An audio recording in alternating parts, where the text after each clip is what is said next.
श्री स्वामी समर्थ. पहा, सकाळचे 7 वाजलेत आणि आत्ताच पिल्लूला खाली पार्किंगला सोडून आले.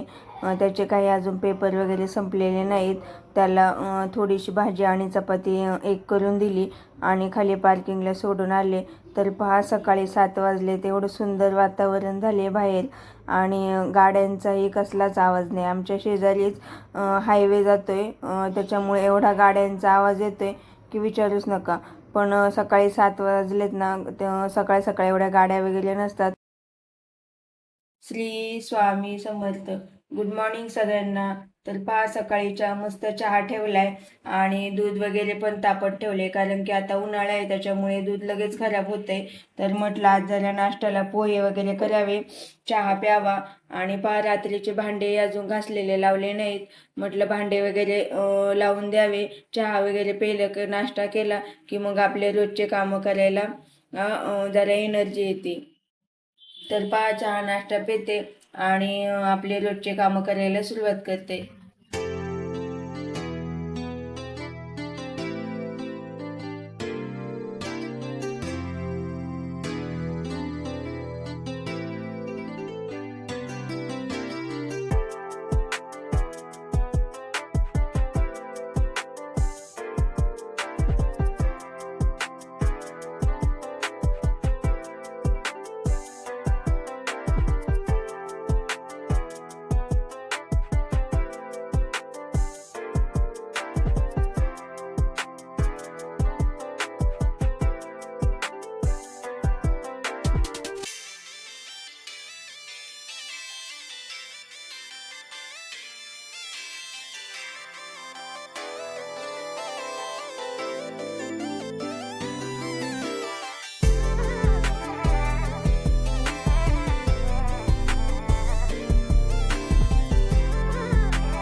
नाश्ता वगैरे केला. पहा, नाश्त्याला छान पोहे, चहा आणि थोडंसं फरसाण घेतलं. फरसाण तर रोजच नाश्ता कोणताही असू दे, फरसाण थोडंफार लागतंच आम्हाला. त्याच्याशिवाय काय नाश्ता आमच्या घशाखाली उतरतच नाही. तर पहा, आज छान मस्तपैकी वांग्याची भाजी बनवली होती आणि त्याच्यासोबत भात आणि चपाती बनवली होती. तर पहा, ही वांग्याची रेसिपी मी माझ्या यूट्यूब चॅनेलवरती फुल रेसिपी टाकलेली आहे. सकाळी एक लाईव्ह व्हिडिओ केला होता, त्याच्यामध्ये वांग्याची भाजीची फुल रेसिपी टाकलेली आहे. तुम्हाला जर पाहायची असेल तर नक्की जाऊन एकदा पहा कशी बनवली आहे ती मी वांग्याची भाजी ते. तर पहा, भाजी तर सकाळीच बनवली होती. आता मस्त गरम गरम चपात्या वगैरे करते. आणि कालचे आंबे पण उरलेले होते थोडेफार, तर रात्री केलेला रस तो रात्रीच संपला. तर म्हटलं आता आहेत ते आंबे, त्याचा पण रस करून टाकावा, कारण की नंतर मग 1-2 दिवस ठेवले की मग ते पुन्हा खराब होतील. आणि एकतर पहा, मार्केटला एवढे आंबे महाग आहेत आणि मला आले ते आले म्हणजे ते फुकटच आलेत आंबे. वानवळा का काय म्हणतात त्याला, तसे ते आंबे आलेले आहेत मला. तर म्हटलं आलेत तर त्याचा वापरच करून घ्यावा चांगला. खराब वगैरे झाले की मग फेकून वगैरे द्यावे लागतील. तर पहा चपात्या वगैरे करते आणि नंतर एक भाकर पण करावी लागेल, कारण की चपात्याचं पीठ 4-5 चपात्याचं पीठ मळलं होतं. आमच्या त्यांना भाकरच करावी लागते दुपारची, त्यामुळे म्हटलं एक भाकर त्यांच्यासाठी करावी. आणि रात्री केलं होता हाताने पिळून रस, पण नंतर दीदी म्हटली मम्मी जरा मिक्सरला पण कर, आत्ता जो सकाळी करते तो. तर पहा मग आत्ताचा रस हा मिक्सरला लावला होता. आणि दुपारी पहा माझं 4-5 दिवसांमुळे हे एक काम असतेच बघा, फिश टँकचं पाणी बदलणं. आणि सकाळी पहा माझ्या फिश टँकमधला एक मासा पण मेला. तर खूप वाईट वाटलं, कारण की एखादा जरी मासा गेला तरी वेगळंच वाटतं. त्यामुळे मी एवढी माशांची काळजी घेते, टायमाची मला त्यांचं पाणी बदलणं, खाणं पिणं करणं. पण एखादा मासा कमजोर वगैरे पडला तर तो मरतोयच बघा. हे बघा दुपारचे 1-1:30 झालंय. रोज किती लवकर काम करायचं म्हटलं तरी लवकर काय काम उरकत नाही. आत्ता सर्व कामे वगैरे उरकले आणि आता म्हटलं थोडं जेवण वगैरे करावं. रोज सकाळी उठलं की म्हणते पा की आज लवकर कामं उरकायची, लवकर कामं उरकायची. पण लवकर काय कामं उरकत नाही, किती म्हटलं तरी उशीर होतोयच. तर आज सुद्धा 1-1:30 झाला. आज सकाळी पण रस केला मी. कालचे थोडे आंबे उरलेले होते, तर म्हटलं आंबे खराब होतील तर रस करून टाकावा त्याचा. आणि वांग्याची भाजी बनवली, सकाळी दाखवलं होतं तुम्हाला मी. तर या वांग्याच्या भाजीची रेसिपी मी ना आपल्या यूट्यूब चॅनेलवरती टाकलेली आहे. जर तुम्हाला पाहायची असेल तर तुम्ही पाहू शकता. चला तर मग आता जेवण करते. हे दुपारचे आहेत ना 4 वाजलेत, तरी एवढं ऊन आहे बाहेर की जसं काही असं उकडून निघतात माणसं, एवढे ऊन आहेत. तुमच्या इकडं आहे का एवढं ऊन? बघा बरं, आमच्या इकडं तर एवढं ऊन आहे. हे पूर्ण हॉलमध्ये माझ्या ऊन येत आहे. एवढं ऊन आहे ना की फॅन लावलेत तरी पण नाही ना घरात बसू वाटत नाहीये. हे कलिंगड खातोय मी. आणि पिल्लूची दिदी आत्ताच शाळेत ना आली पेपर देऊन. तर तिचा आज इंग्लिशचा पेपर होता आणि आमचं पिल्लू तिला विचारतोय की तुझा सगळ्यात अवघड विषय कोणता. तर ती म्हटली माझा कोणताच नाहीये. तर आमच्या पिल्लूचं असं म्हणणं आहे, मम्मी तू सांग मला की माझा अवघड विषय कोणता आहे. पण आमच्या पिल्लूला आहे ना सगळेच विषय सगळेच विषय आवड जात आहेत. त्याच्यासाठी एक पण विषय सोपा नाही आणि फेवरेट नाही आहेत. सगळे मराठी, इंग्लिश, मॅथ सगळे विषय त्याच्यासाठी अवघड आहेत ना रे बाबा. तो कसं तोंड लपून बसलाय, त्यालाच स्वतःला माहित नाहीये की त्याचा अवघड विषय कोणता आहे. पिल्लू कोणता आहे तुझा अवघड विषय?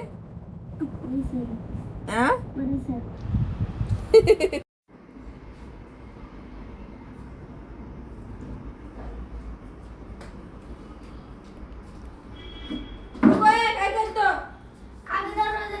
नाही ऊन येते चांगल्या झाडांना मस्त राहू दे. दरवाजा कशाला लावायचा आहे तुला? मग नाही हवा जरा खेळती राहू दे, जरा बघ किती गरम होते. पहा आता आमचा पिल्लू, त्याला म्हटलं की जरा दरवाजे खिडक्या उघड्या राहू दे, म्हणजे जरा हवा खेळती राहते घरात. तर त्याचं असं म्हणणं आहे की हवेला बरी खेळून देतीस आणि मला घरात खेळून देत नाही. तर त्याला TV पाहायचा म्हटलं की तो पूर्ण दरवाजे खिडक्या पॅक करून घेतो. तर पहा आज संध्याकाळी जेवणाचा मेनू काय येतो. पनीर आणले आणि पाव आणलेत. तर पनीरची भुर्जी आणि पाव करायचे आज. आणि थोडेसे खारे शेंगदाणे करायला ठेवलेत. मग असे शेंगा फोडल्या होत्या, म्हटलं खारे शेंगदाणे करून ठेवले की जरा दुपारचे वगैरे खायला बरे वाटतात. तर चला तर मग छान पनीरची भुर्जी करते आणि त्याच्यासोबत आज पाव खाऊयात.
अरे काय आहे?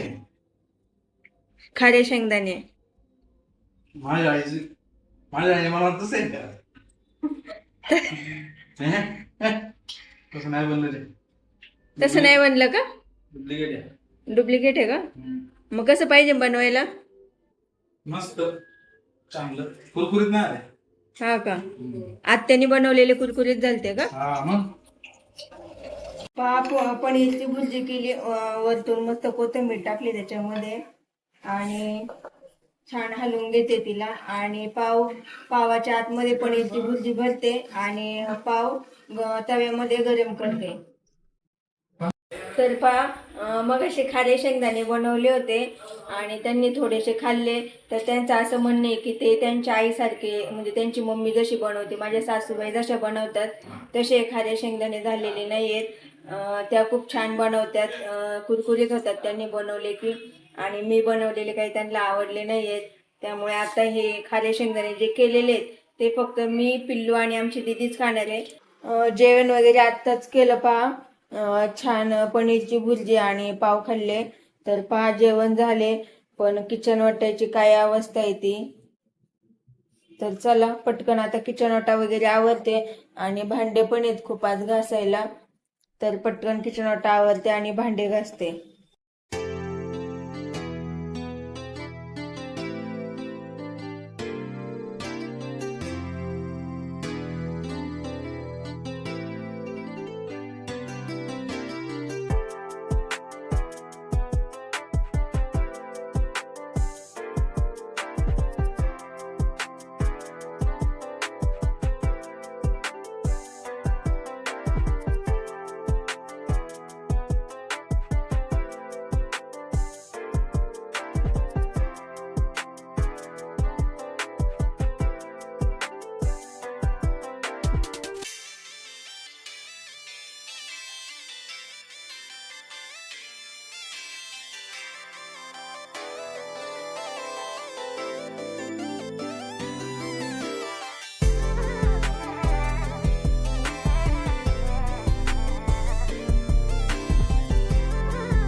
भांडे वगैरे घासले बेसिन पण साफ वगैरे करून ठेवलं.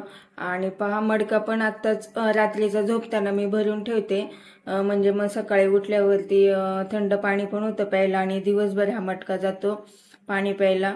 आत्ता भरला की मग सकाळपर्यंत छान थंडगार पाणी होते.